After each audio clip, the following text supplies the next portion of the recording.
အလားပါအတွက်ခြေထောက်တွေကိုချိုးပြကြတဲ့အထိလှုပ်ဆောင်ခဲ့ကြတဲ့ရှေးခေတ်တရုတ်အမျိုးသမီးများမင်္ဂလာပါရှင်နော်လက်တီဗီမှာကနေပြီးတော့ကြိုဆိုလိုက်ပါရစေ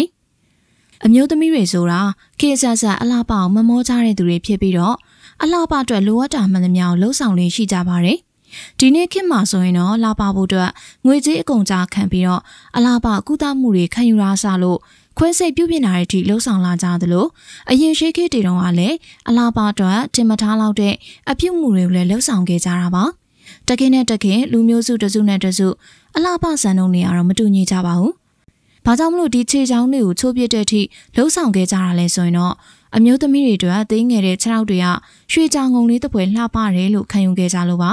ဒါကြောင့်ရှေးခေတ်တရုတ်အမျိုးသမီးတွေကခြေထောက်တွေကိုချိုးပြပြီးပိုးစာလေးတွေနဲ့ကြည်နောင်တဲ့ဒလေးကိုဆွဲဆွဲမြဲမြဲကျင့်သုံးက Goran Lotus ရွှေကြောင်ငုံမြန်မာခေါ်ဆိုရင်တော့ခြေသေးမဆိုတဲ့ဘဝကိုရောက်ရှိခဲ့ကြတာပါ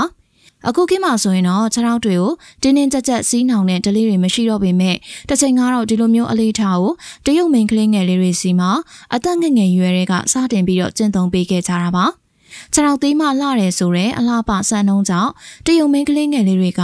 အသက်3နှစ်နဲ့5နှစ်အတွင်းအင်မတန်ငယ်ရွယ်လွန်းတဲ့အရွယ်တွေမှာတော့ခြေချောင်းတွေချိုးပြီးခြေပွားအောက်မှာအဝတ်စားတွေနဲ့တင်းတင်းကြပ်ကြပ်စီးနှောင်ခံခဲ့ရပါတယ်ခြေမောက်လည်းဖနှောင်းမတိကွေးပြီးစီးနှောင်ကဖက်နှက်တိတိလေးတွေထဲမှာဝစ်စင်စေတာပါဒီလိုမျိုးချက်တီးတဲ့စီးနှောင်မှုတွေအောက်မှာခြေထောက်ကကြီးလာတဲ့အခါမှာတော့ခြေပွားတွေကလည်းကွေးကောက်သွားပါတယ်လှပခြင်းလို့သာအခုလိုမျိုးဒုက္ခခံလှုပ်ဆောင်ခဲ့ကြပေမဲ့တချို့တရုတ်မိန်းကလေးတွေကဒီလိုခြေစည်းမှုကြောင့်ပဲအသက်သေဆုံးရတာပါခြေထောက်ကိုတင်းတင်းကြပ်ကြပ်စီးနှောင်ထားရုံမကဘဲနဲ့ခြေချောင်းတွေပါချိုးပေးလိုက်တာကြောင့်သွေးစီးဆင်းမှုမရှိနိုင်တော့ပဲခြေထောက်ပုတ်ပြီးတော့သေဆုံးတာတွေပါရှိခဲ့ကြပါတယ်ဒါကြောင့်ခြေသေးတရုတ်မတွေကခြေထောက်ကိုနေ့စဉ်တန်ရှင်းပြုလုပ်ပေးနေရပြီးတော့သွေးလက်ပတ်မှုကောင်းစေဖို့လဲနှိပ်ပေးရသေးတာဖြစ်ပါတယ်ဒါပေမဲ့ခြေထောက်ကိုဂရုတစိုက်ထားနိုင်လို့အသက်ဆုံးရှုံးမှုမရှိဘဲနဲ့ခြေသေးမဘွားနဲ့အသက်ကြီးရထိနေနိုင်သွားရင်တော့မှဒုက္ခမသေးလာပါဘူးတကယ်တော့ဒီတလေးကတရုတ်မင်းဆက်တွေရဲ့အလှပမမောတဲ့စိတ်ကြောင့်ဖြစ်ခဲ့ရတယ်လို့ဆိုနိုင်ပါတယ်တရုတ်နိုင်ငံတောင်ပိုင်းနန်ကျင်းရတန်မင်းဆက်လက်ထက်မှာဒီခြေသေးတလေးကစတင်ခဲ့တယ်လို့အထောက်အထားတွေတွေ့ရှိရပြီးတော့AD 920ရတန်မင်းဆက်ရဲ့ဧကရနီယူလက်ထက်မှာ Goran Lotus ရွှေကြောင်ငုံဆိုတဲ့စကားလုံးကိုစတင်ပြီးတော့တွေ့ရှိခဲ့ကြတာပါဘီယင်လီယူကသူ့ရဲ့အချစ်တော်နန်းတွင်းသူတူကိုခြေထောက်မှာပိုးစားတွေနဲ့ချီနှောင်ပြီးရှူဖနက်လှလှလေးဝစ်စင်စေကရတနာရီစီချဲတဲ့စင်မြင့်မှာကပြစေခဲ့တာပါအဲ့ဒီနန်းတွင်းသူလေးရဲ့ခြေထောက်လေးတွေကသေးငယ်လာပါပြီးဆွဲဆောင်မှုရှိနေတဲ့အတွက်ဒီလိုခြေစည်းရင်လှပတယ်လို့ခံယူလိုက်ကြရတာပါ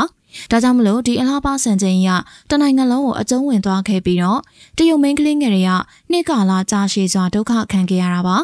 19ရာစုနဲ့20ရာစုအရောက်မှာဒီတလေးကတိုက်ပြတ်ခံလိုက်ရလို့လူငင်းချမ်းသာသွားရတယ်လို့သိရပါတယ်။တခြားတနိုင်ခွဲတွေလည်းရှိနေသေးပြီးအမျိုးမျိုးခံယူခဲ့ကြပေမဲ့နောက်ပိုင်းခေတ်စနစ်တွေတိုးတက်လာတာနဲ့အမျှဒီလိုတလေးကြီးကတရုတ်နိုင်ငံကိုမျက်နှာပြက်စေတယ်လို့သတ်မှတ်ပြီးတော့တိုက်ပြတ်ခဲ့ကြတာဖြစ်ပါတယ်။ကြည့်ရှုနေကြတဲ့ပရိသတ်တို့အနေနဲ့ရောလှကျင်လို့ခြေထောက်တွေချိုးပြတဲ့အထိလှုံ့ဆော်ခဲ့ကြတဲ့ရှေးခေတ်တရုတ်အမျိုးသမီးတွေနဲ့ပတ်သက်ပြီးတော့ဘယ်လိုမျိုးထင်မြင်မိလဲဆိုတာအမြင်လေးတွေကိုလည်းပြောပြပေးခဲ့ကြပါအောင်နော်။